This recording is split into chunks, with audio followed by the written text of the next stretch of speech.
എല്ലാവർക്കും നമസ്കാരം. ഇന്നൊരു വെജ് റെസിപ്പിയാണ്. നമ്മളെ റെസ്റ്റോറൻറ്റിലൊക്കെ കിട്ടുന്ന അതുപോലത്തെ ഒരു ഗോപി മഞ്ചൂരിയൻ. അപ്പോൾ എല്ലാവർക്കും ഇന്ത്യൻ ഫുഡ് ഹൗസിലേക്ക് സ്വാഗതം. ഞാനിവിടെ 1/2 കിലോ കോളിഫ്ലവർ എടുത്തിട്ടുണ്ട്. അത് നന്നായി കഴുകിയ ശേഷം ഒന്ന് തിളപ്പിച്ചെടുത്തിട്ടുണ്ട്. നമ്മുടെ കോളിഫ്ലവർ ഇവിടെ വെന്തിട്ടുണ്ട്. നമുക്കിതൊന്ന് മാറ്റി വെക്കാം. നമുക്കൊരു ബാറ്റർ തയ്യാറാക്കണം. അതിനായിട്ടൊരു ബൗൾ എടുത്ത് അതിലേക്ക് 1/2 കപ്പ് മൈദ ചേർക്കുക.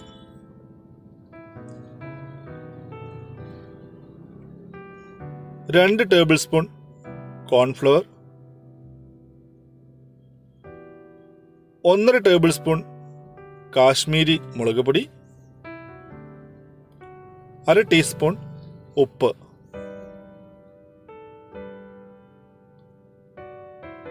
1 ടീസ്പൂൺ ക്രഷ്ഡ് ജിഞ്ചർ എടുത്തിട്ടുണ്ട്. ഇനി നമുക്ക് അല്പം വെള്ളം ഒഴിച്ച് നമുക്കിതൊരു ബാറ്റർ രീതിയിലൊന്ന് തയ്യാറാക്കണം. ഇത് നമുക്ക് കോളിഫ്ലവർ ഒന്ന് ഫ്രൈ ചെയ്തെടുക്കാൻ അതിനുള്ളൊരു കോട്ടിംഗ് ആണ്. അധികം ലൂസ് ആവാത്ത രീതിയിലായിരിക്കണം നമ്മളിത് തയ്യാറാക്കേണ്ടത്. ഏകദേശം ഈ ഒരു റെഡി ആയി കഴിഞ്ഞാൽ നമുക്ക് നമ്മുടെ കോളിഫ്ലവർ ഇതിലേക്കിട്ട് ഒന്ന് കവർ ചെയ്തെടുക്കാം.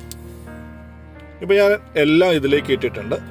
നല്ല രീതിയിലൊന്ന് കവർ ചെയ്തതിന് ശേഷം ഒന്ന് കോട്ട് ചെയ്തതിന് ശേഷം നമുക്കിതൊരു 1/2 മണിക്കൂർ മാറ്റി വെച്ചാൽ നമ്മളുടെ ഈ മസാല, അതായത് ഈ ബാറ്റർ നമ്മുടെ കോളിഫ്ലവറിൽ നന്നായിട്ട് പിടിക്കും. അതിനുശേഷം നമുക്കിതൊന്ന് ഫ്രൈ ചെയ്തെടുക്കണം. അതിനായിട്ട് ഞാനൊരു കടായി ചൂടാക്കിയിട്ടുണ്ട്. അതിലേക്ക് ഓയിൽ ഒഴിച്ചിട്ടുണ്ട്. ഇനി നമ്മുടെ കോളിഫ്ലവർ ഇതിലേക്കിട്ട് നമുക്കൊന്ന് ഡീപ്പ് ഫ്രൈ ചെയ്തെടുക്കണം.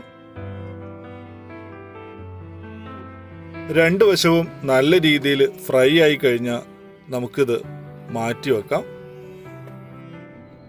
ഫ്രൈ ചെയ്യുന്ന സമയത്ത് നമുക്ക് ഹൈ ഫ്ലെയിമിൽ തന്നെ വെക്കാം.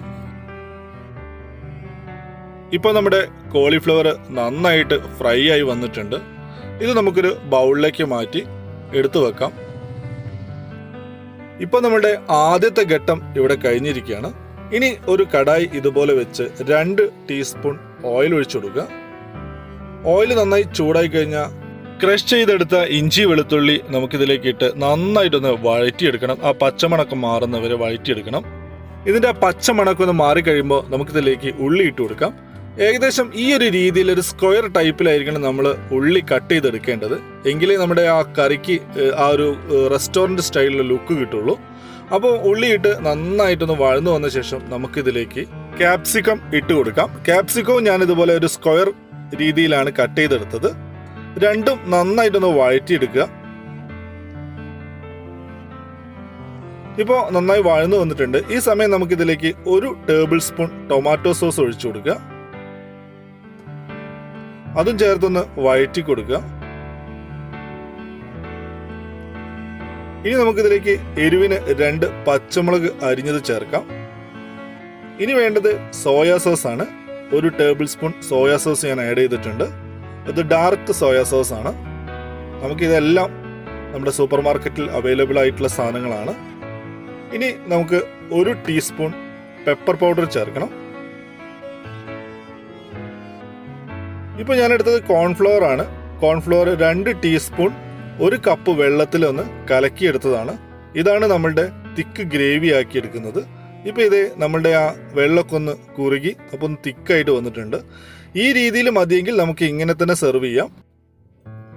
ഇനി നമുക്ക് നമ്മുടെ ഫ്രൈ ചെയ്ത കോളിഫ്ലവർ ഇട്ട് നമുക്ക് ഒന്നുകൂടി ഒന്ന് ഇത് കുറുക്കിയെടുക്കണം. നിങ്ങൾക്ക് ഗ്രേവി ആയിട്ടാണ് വേണ്ടതെങ്കിൽ വെള്ളം ചേർക്കുന്ന സമയത്ത് അല്പം കൂടി വെള്ളം ചേർത്താൽ മതി. ഇപ്പോൾ ഇത് നമ്മളുടെ ഗോപി മഞ്ചൂരിയൻ ഇവിടെ റെഡി ആയിട്ടുണ്ട്. നമ്മുടെ ആ ഗ്രേവിയൊക്കെ ഒന്ന് കുറുകി നല്ല തിക്കായി വന്നിട്ടുണ്ട്. റെസ്റ്റോറൻറ്റിലൊക്കെ കിട്ടുന്ന അതുപോലെ ആയിട്ടുണ്ട്. ഇതിൻ്റെ ഇൻഗ്രീഡിയൻസ് ഞാൻ ഡിസ്ക്രിപ്ഷനിൽ കൊടുത്തിട്ടുണ്ട്. ഇൻഗ്രീഡിയൻസ് എല്ലാം നമ്മുടെ കൈവശമുണ്ടെങ്കിൽ വളരെ എളുപ്പത്തിൽ നമുക്കിത് തയ്യാറാക്കാൻ പറ്റുന്നതേ ഉള്ളൂ. ഇനി നമുക്കിത് ചൂടോടെ സെർവ് ചെയ്യാം. ചപ്പാത്തിയുടെ കൂടെയൊക്കെ നമുക്ക് കഴിക്കാവുന്നതേ ഉള്ളൂ. ചില സമയങ്ങളിൽ നമ്മൾ വെജിറ്റേറിയൻ ആവുന്ന സമയത്ത് നമുക്ക് ഇത് ട്രൈ ചെയ്ത് നോക്കാം. നിങ്ങൾക്ക് എൻ്റെ ഈ കുഞ്ഞു വീഡിയോ ഇഷ്ടപ്പെട്ടെങ്കിൽ സബ്സ്ക്രൈബ് ചെയ്യുക. തൊട്ടടുത്തുള്ള ബെല്ലൈക്കൺ ഒന്ന് ഓപ്പൺ ആക്കിയിടുക. അപ്പോൾ നാളെ പുതിയൊരു വീഡിയോയുമായി വീണ്ടും കാണാം. അതുവരേക്കും ഗുഡ് ബൈ.